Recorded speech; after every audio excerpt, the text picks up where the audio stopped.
तो सलमान खान बनवाने जा रहे हैं अंबानी के घर से भी आलीशान होटल। जी हाँ, जिसके बाद सलमान बॉलीवुड के साथ साथ होटल इंडस्ट्री पर भी राज करेंगे। करीब 3000 करोड़ की नेटवर्थ रखने और 9 करोड़ की आलीशान रॉयल्स रॉयस फैंटम में घुसने वाले सलमान भाई सिर्फ फिल्मों के मामले में ही नहीं, कमाई के मामले में भी दबंग है। अपनी फ्लॉप फिल्मों की झड़ी लगाने के बाद अब सलमान खान 19 मंजिला गगनचुंबी होटल बनाने की तैयारी कर रहे हैं। सलमान का ये प्रोजेक्ट उनके लिए नहीं बल्कि उनकी माँ के लिए है। भाईजान ये होटल अपनी मां सलमा के नाम पर खुलवा रहे हैं। इस होटल की लोकेशन मुंबई के पोर्श एरिया बांद्रा में कार्टर रोड पर होगी। ये बेशकीमती प्रॉपर्टी समुद्र के किनारे, जिसकी वजह से इस होटल में आने वाले लोग समुद्र के नजारे का लुत्फ उठा सकेंगे। भाईजान के हाथों में आने से पहले ये प्रॉपर्टी एक कॉर्पोरेटिव हाउसिंग सोसाइटी की थी, जिसमें खान परिवार के भी अपार्टमेंट्स थे। जब इन्होंने प्रॉपर्टी खरीदी तब इस पर होटल बनवाने का इनका कोई खास प्लान नहीं था। तब खान परिवार ने इसे हाउसिंग सोसाइटी बनवाने का इरादे से ही खरीदा था, लेकिन समय के साथ इनका प्लान बदला और अब सलमान इस प्रॉपर्टी पर अपनी मां के नाम का होटल बनवाने जा रहे हैं। इस होटल को बनवाने के लिए खान परिवार ने सबसे पहले बीएमसी को होटल का प्रपोजल रखा था और अब जाकर बीएमसी ने इन्हें होटल बनाने की मंजूरी दी है। मंजूरी मिलने के साथ ही होटल का प्लान भी पूरी तरह से बनकर तैयार हो चुका है। इस होटल के आर्किटेक्चर के अकॉर्डिंग 3 लेवल का तो सिर्फ बेसमेंट होगा। इसके बाद फर्स्ट फ्लोर पर रेस्टोरेंट और कैफेज होंगे। इन सब के अलावा भी सलमान भाई यहाँ आए लोगों को बिल्कुल लग्जरीज फील देना चाहते हैं, जिसके लिए वो अपनी होटल के तीसरे फ्लोर पर जिम और स्विमिंग पूल बनवाने वाले हैं और चौथे फ्लोर को सर्विस फ्लोर बनवाएंगे। बिल्डिंग के 5वें और 6ठे फ्लोर को कन्वेंशन सेंटर की तरह इस्तेमाल किया जाएगा और फिर जितने भी फ्लोर बचेंगे उन सभी को होटल रूम्स में तब्दील कर दिया जाएगा। सलमान का ये प्लान तो बहुत जबरदस्त है दोस्तों, लेकिन भाईजान की ये खुशी मुंबई के बीजेपी अध्यक्ष और बांद्रा के लोकल एमएलए आशीष शेलार से नहीं देखी गई। इसलिए जनाब भाईजान के होटल के सख्त खिलाफ है। लगता है शेलार भाईजान की हिस्ट्री नहीं जानते हैं, तभी इतना उड़ रहे हैं। ये इंसान अगर चाहे तो शेलार साहब आपकी 7 पुश्ते खरीद सकता है। और अगर भाईजान का दिमाग फिरा तो क्या पता, जैसे आज बॉलीवुड में विवेक नजर नहीं आते, उसी तरह राजनीति से शेलार नाम गायब हो जाए। बेसिकली शेलार का कहना है कि सलमान के इस होटल के बनने से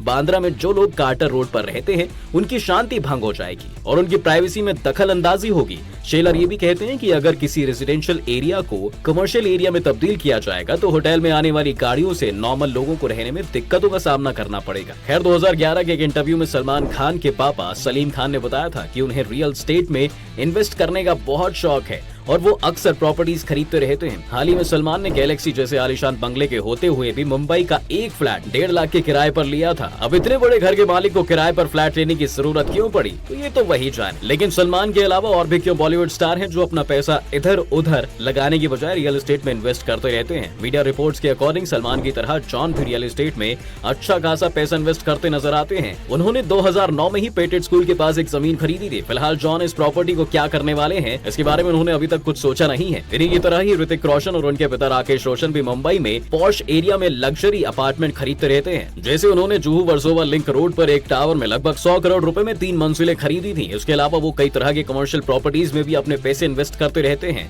ऐसे ही 2 साल पहले बॉलीवुड के सिंघम ने जुहू में करीब 50 करोड़ का बंगला खरीदा था। कपूर खानदान ने भी साल की शुरुआत में ही राज कपूर के बंगले को 100 करोड़ में बेच दिया था। इस बंगले को गोदरेज प्रॉपर्टीज ने खरीदा था। इससे पहले कपूर परिवार ने राज कपूर साहब का आरके स्टूडियो को भी इस तरह से बेच दिया था। बॉलीवुड के स्टार इतना अंधा पैसा कमाते हैं दोस्तों कि उन्हें समझ ही नहीं आता कि अपना पैसा कहां बर्बाद करें। इसलिए पहले तो ये स्टार अपनी अय्याशियों को पूरा करने के लिए पैसों को पानी की तरह बहाते हैं और इन सब से जो पैसा बचता है उसे गाड़ी और प्रॉपर्टी खरीदने में लगाते हैं। जब भारत में फिल्म इंडस्ट्री ने प्रोग्रेस करनी शुरू की थी तब ज्यादातर स्टार्स ने यही किया था। फिल्मों से कमाए हुए पैसों से उन्होंने देश के अलग अलग इलाकों में आलीशान प्रॉपर्टीज खरीदना शुरू कर दिया। दिलीप कुमार तो अपने पसंदीदा बंगले में रहने के लिए पाली हिल चले गए थे। कुछ समय बाद इन स्टार्स की सुई मरीन ड्राइव, बांद्रा और जुहू जैसे इलाकों पर आकर अटकी। तब इन्होंने यहाँ के एरिया में ज्यादा से ज्यादा प्रॉपर्टी खरीदी। तभी तो आज ये इलाका मुंबई के सबसे पॉश और लग्जरियस इलाकों में आते हैं। बॉलीवुड के पहले सुपरस्टार राजेश खन्ना, जिन्होंने लगातार 17 सुपरहिट फिल्में दी थी, उन्होंने भी बांद्रा के कार्टर रोड पर